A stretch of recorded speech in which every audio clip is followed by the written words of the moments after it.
c'est sa daronne qui aurait pu le sauver. Et elle a même essayé de se sacrifier pour lui. Mais Pride s'obstinera toute sa vie à vivre dans son péché, enfin presque. Parce que quand il se retrouvera face à la mort pour réaliser la mission qui lui a été confiée, le doute sera là. Parce que juste avant, Père l'a abandonné. Alors que sa mère adoptive, elle a voulu se sacrifier pour lui. Alors forcément, il doutera des ordres de Père. Parce que finalement, le petit Selim, il est attaché à son papa et à sa maman. Donc, il est plus très sûr d'avoir envie d'aller au bout de sa mission. En tout cas, Ed est sur le point de le convaincre. Et ça, ça ne plaira pas à Kimberly, qui avait été absorbée. Il lui reprochera d'avoir abandonné sa fierté. Le comble quand tu t'appelles littéralement fierté, mais bon.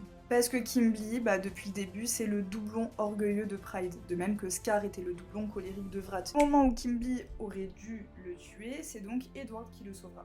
Ou le tuera. Ça dépend comment on voit les choses. Parce que il a exterminé tout ce qu'il avait d'homonculus en lui, et l'a réduit à l'état de fœtus. Donc en soi, sa part homonculus est morte. Dans l'enfer de Dante, les violents en raison de leur orgueil, celui-là est un poil plus spécifique, ils sont changés en arbre. Pride, ou désormais Selim, ne sera pas changé en arbre. Et c'est le seul qui sera épargné de son enfer au lieu d'être tué par Kimberly, comme Scar avait tué Vrat.